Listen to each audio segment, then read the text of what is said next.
Hola,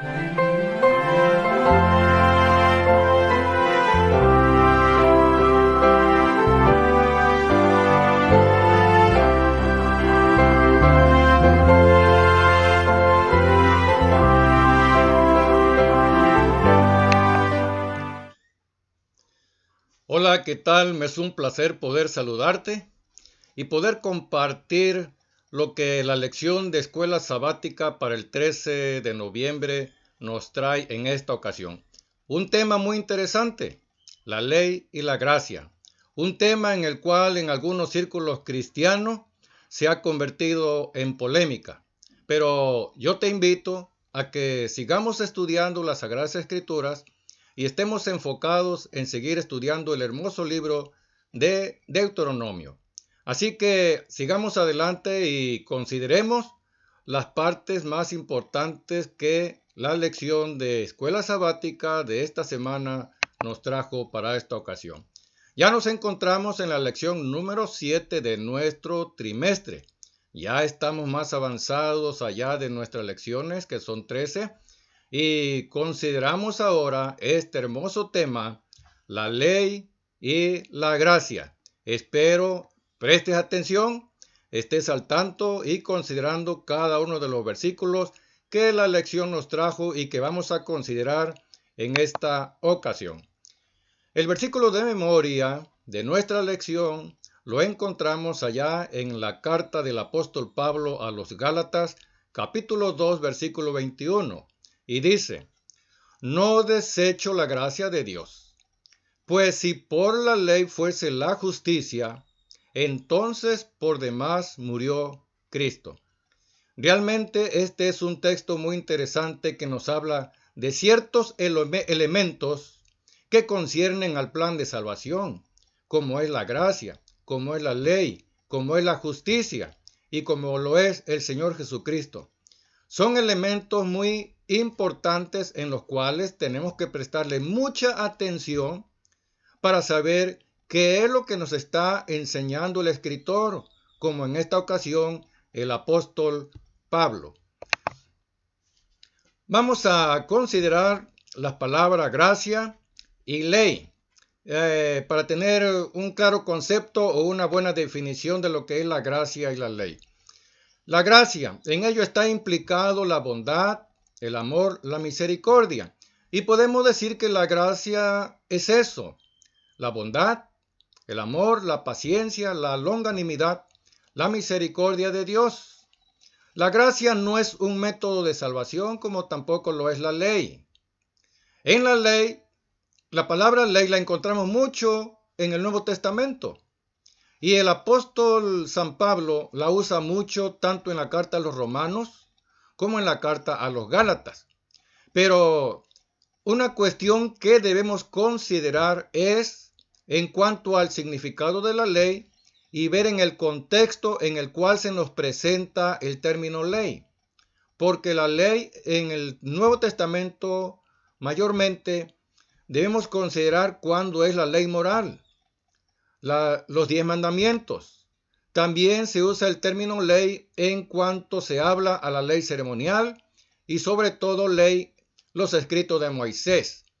Por ejemplo, cuando el Señor Jesucristo dice: no penséis que he venido a abrogar la ley y los profetas, en esta ocasión se está refiriendo a los escritos de Moisés.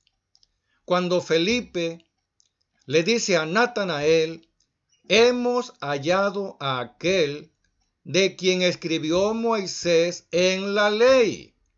Se está refiriendo a los escritos de Moisés, que son los 5 libros que escribió Moisés, empezando con Génesis y terminando con el libro de Deuteronomio.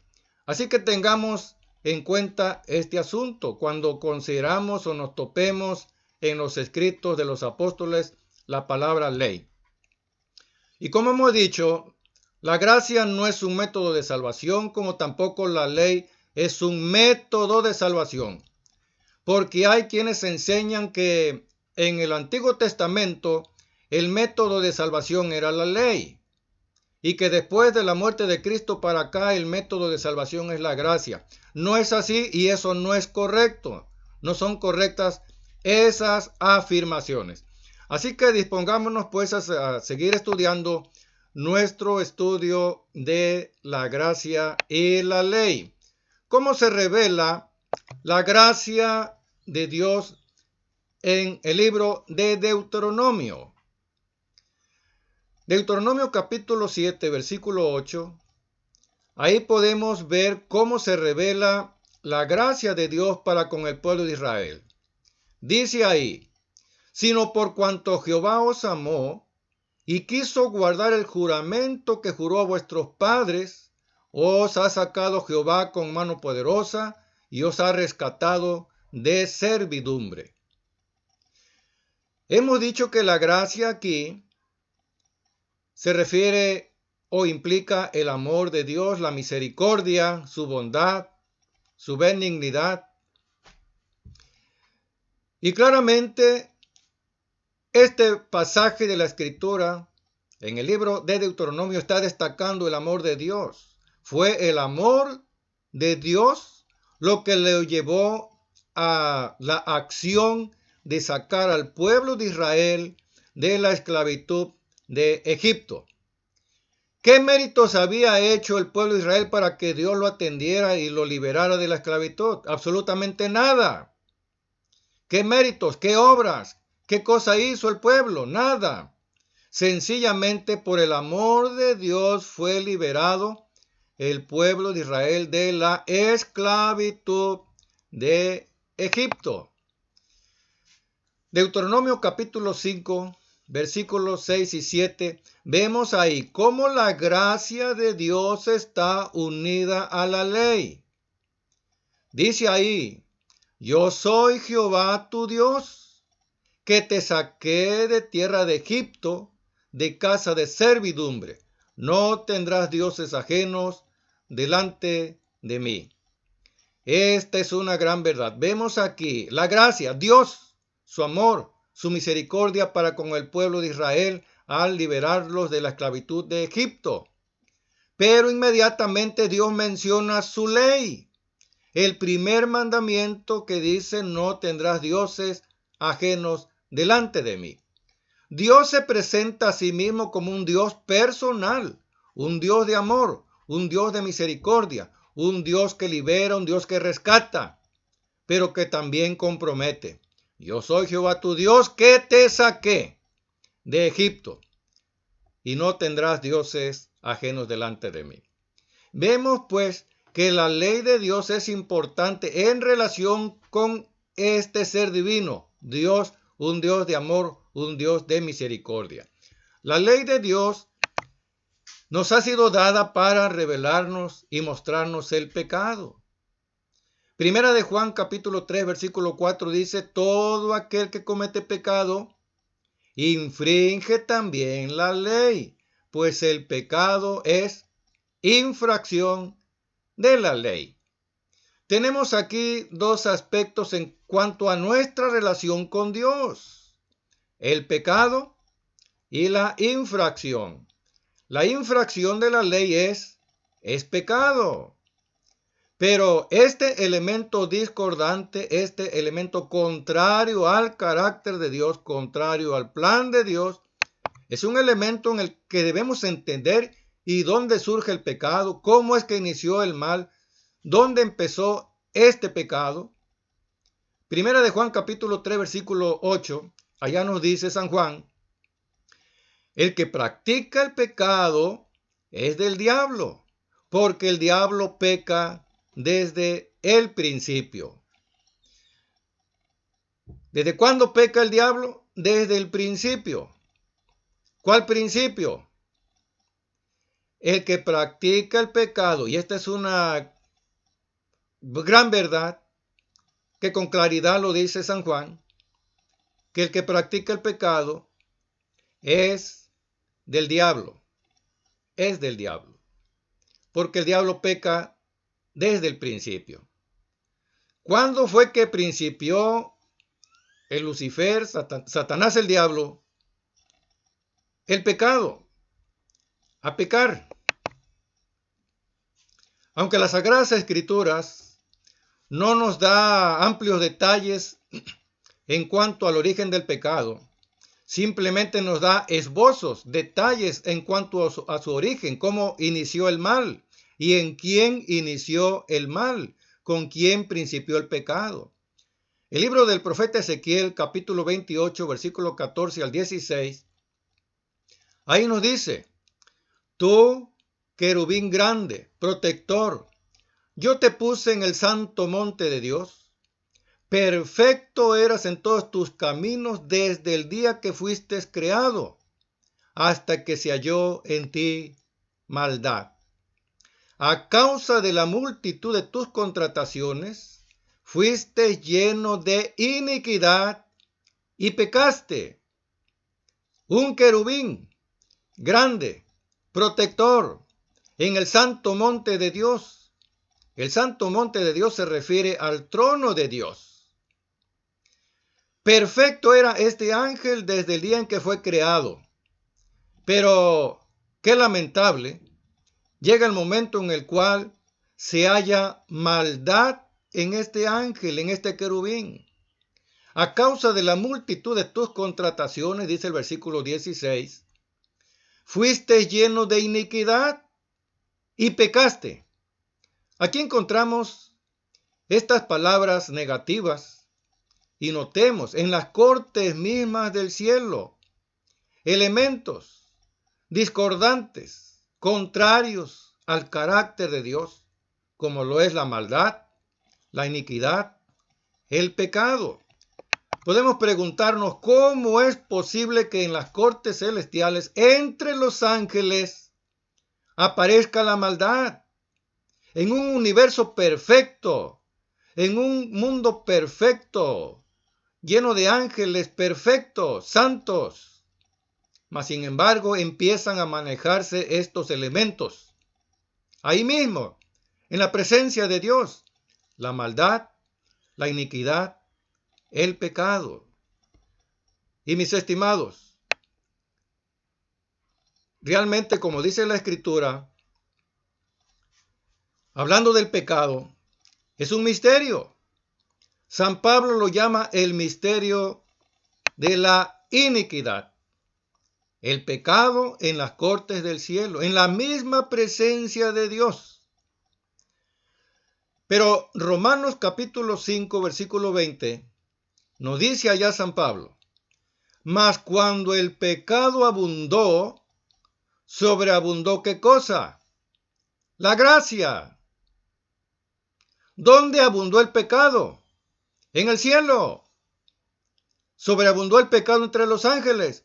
Por supuesto, con Lucifer, y Lucifer engañó a la tercera parte de los ángeles y se atrajo a la tercera parte de los ángeles. Puedes imaginarte. Mas sin embargo, puedes imaginarte cómo entró en acción la gracia de Dios en las cortes celestiales para rescatar a su hijo predilecto, a su ángel especial, el querubín, director de las huestes celestiales. El pecado abundó en el cielo, pero también abundó ¿qué? La gracia, el amor, la misericordia, la paciencia de Dios. Si no hubiera sido así, inmediatamente Dios hubiera destruido a Lucifer. Si Dios no hubiera tenido misericordia, si Dios no hubiera manifestado su amor, inmediatamente Lucifer hubiera sido destruido por Dios. Pero lamentablemente, Lucifer despreció la ley y la gracia de Dios, y ese desprecio creó batalla en el cielo. Es lo que nos dice el libro de Apocalipsis. Hubo una guerra. Ya Lucifer no halló lugar en las cortes celestiales, despreció la ley y la gracia de Dios, y esa guerra hizo que fuera derrocado y lanzado a la tierra. Hoy en día, muchas personas están siendo engañadas por el Satanás, por el enemigo, y les hace despreciar la gracia de Dios, les hace despreciar la ley de Dios. Es lamentable. Así como Lucifer despreció la ley y la gracia de Dios, hoy en día hay muchas personas que están despreciando la ley y la gracia de Dios también. Es importante comprender cada elemento del plan de Dios, del plan de salvación. Es como un rompecabezas. Cada ficha de los elementos del plan de salvación deben encajar en su debido lugar para que nos brinde esa imagen, esa figura que nos presenta cada elemento del plan de salvación en este rompecabezas. Tenemos la ficha de la fe, la gracia, el pacto, la ley, Cristo, justicia, obras, amor, misericordia, justicia, justificación, el justificado.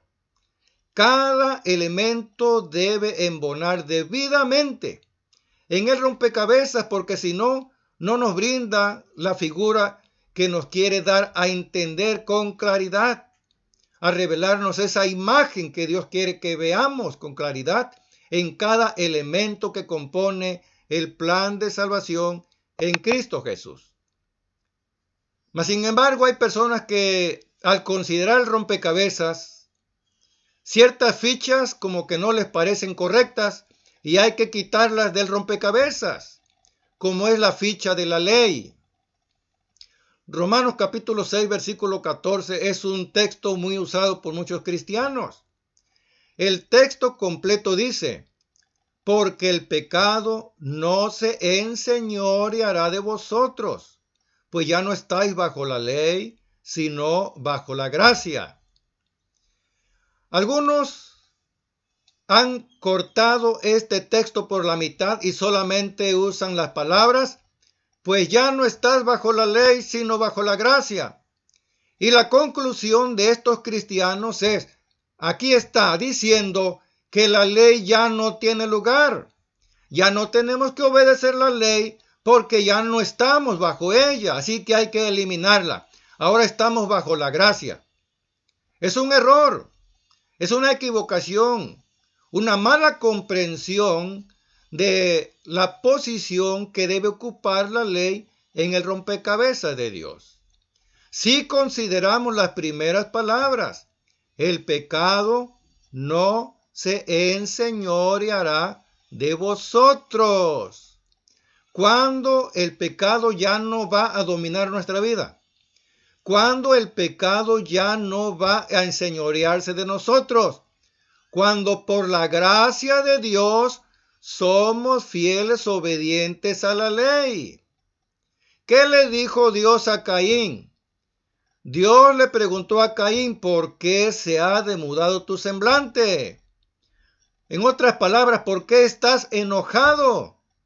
El pecado está a la puerta, pero tú te enseñorearás de él. Fue lo que le dijo Dios a Caín. Lamentablemente, el pecado fue el que se enseñoreó de Caín y lo llevó a cometer pecado. Mató a su hermano. Pero esa es la actitud de algunos cristianos. La ley ya no sirve, ya no funciona. Vamos a quitarla de aquí. Y tiran la ficha de la ley. Pero ¿qué pasa si nosotros tiramos la ficha de la ley del rompecabezas divino? ¿Qué pasaría? Bueno, el apóstol Pablo allá en Romanos capítulo 5, versículo 13 dice: pero donde no hay ley, no se inculpa de pecado. Si quitamos la ficha de la ley, tiramos la ficha de la ley, ya no hay pecado, dice Pablo. Al tirar la ficha de la ley, tendremos que tirar también la ficha del pecado. Y al tirar la ficha del pecado, tenemos que tirar también la ficha de la gracia. Y al deshacernos de la ficha de la gracia, tenemos que eliminar la ficha de Cristo. Ya no hay Salvador.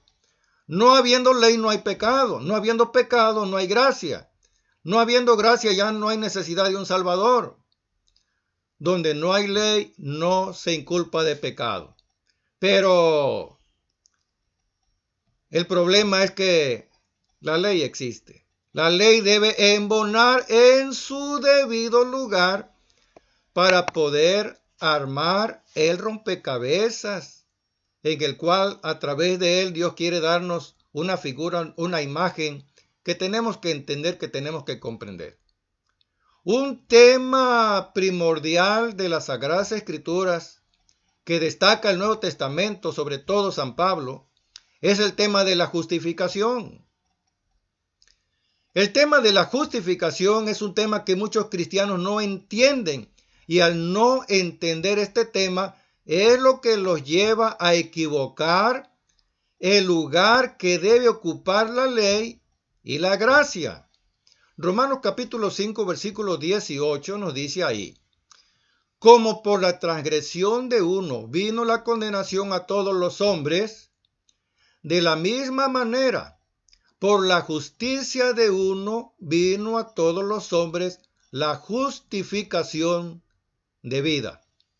¿Qué nos está diciendo aquí San Pablo?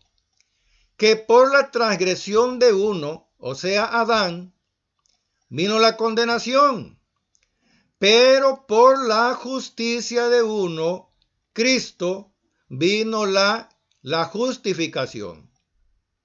San Pablo, para ilustrarnos la justificación, el tema de la justificación, tiene que recurrir a la historia de Abraham. En el capítulo 4 de Romanos, San Pablo presenta a Abraham para que entendamos lo que es la justificación por la fe. Si nosotros entendemos el tema de la justificación, comprenderemos cuál es el papel de la ley y cuál es el papel que cumple la gracia. Al no entender el tema de la justificación, no entenderemos cuál es el papel de la gracia, cuál es el papel de la ley. Romanos 10:4 es otro texto que muchos cortan por la mitad o solamente usan la frase que les conviene para apoyar sus posiciones en cuanto a la ley. Romanos 10:4 dice: porque el fin de la ley es Cristo para justificación a todo aquel que cree. Eso es lo que dice Romanos 10:4. Pero muchos toman solamente la frase porque el fin de la ley es Cristo y dicen: ahí está, ya no hay ley. Cristo le ha puesto fin a la ley. Aquí lo dice Pablo, porque el fin de la ley es Cristo. No es así. Les repito lo que dice el texto. Romanos 10:4. Porque el fin de la ley es Cristo para justificación para todo aquel que cree. Ley, Cristo, justificación. Es lo que nos presenta Pablo en Romanos 10:4. La ley condena. La ley no justifica a nadie. La ley nos condena como pecadores y nos señala a Cristo para ser justificados.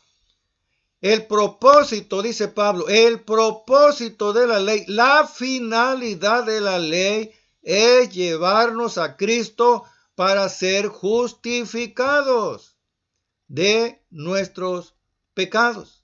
Es así de claro. Pero hay muchos que no quieren ver eso.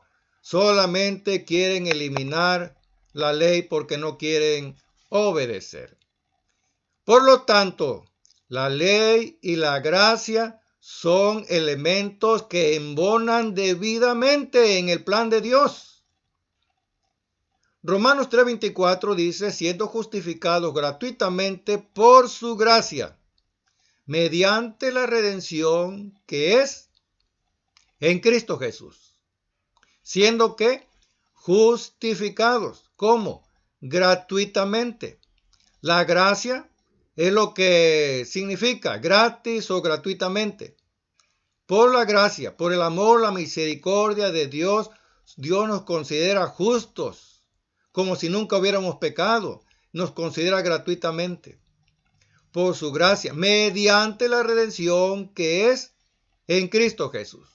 No podemos desechar la gracia. No podemos desechar la ley. Ni una ni otra. Son fichas que armonizan debidamente en el rompecabezas de Dios, en los elementos que conciernen al plan de salvación, para que nos brinden una figura, una imagen que Dios quiere que veamos en su plenitud completamente. Por lo tanto, cada ficha, cada elemento del plan de salvación debe ocupar su debido lugar. La fe en su debido lugar, la gracia en su debido lugar, el pacto en su debido lugar. La ley también debe ocupar su debido lugar. Cristo, justicia, las obras, justificado, todo elemento en su debido lugar. Nada tenemos por qué desechar. Nada, absolutamente nada. Debe cumplir su totalidad, su plenitud, cada elemento, para poder tener una plena comprensión del plan de Dios, el plan de salvación en Cristo Jesús.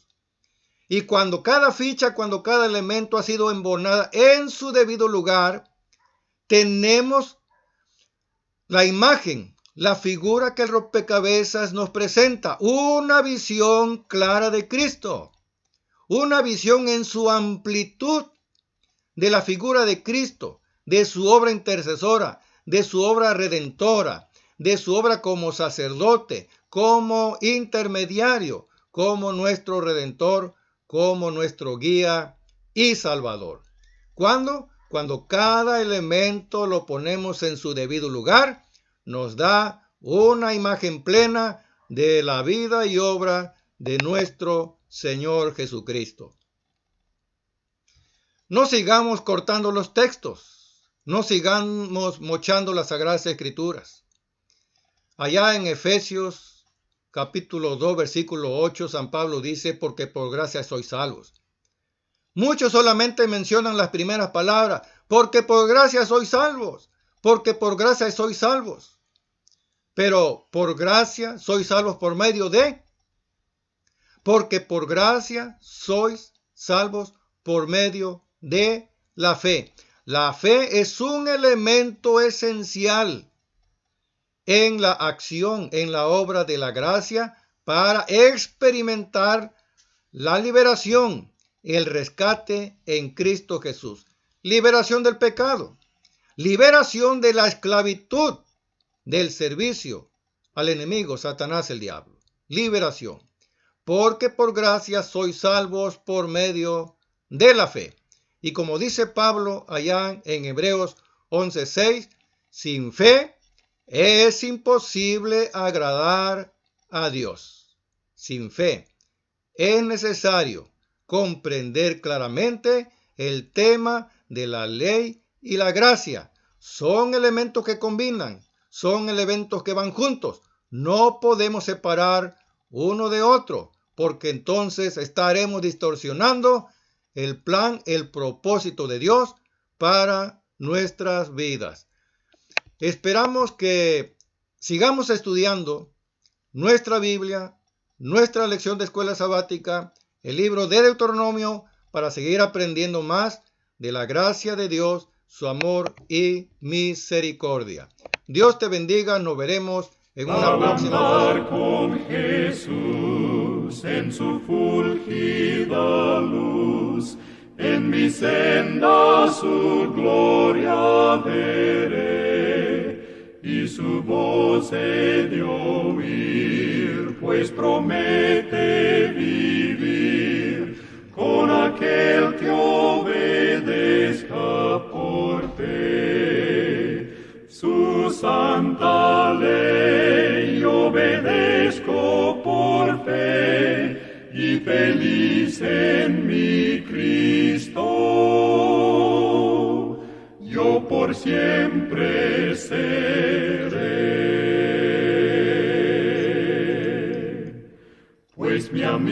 conmigo Él es, sentaré a sus pies, y a su lado en camino andaré. Si algo hay que cumplir, o si hay donde de ir, sin temor obedezco por fe. Su santa ley obedezco por fe, y feliz en mi Cristo, yo por siempre seré.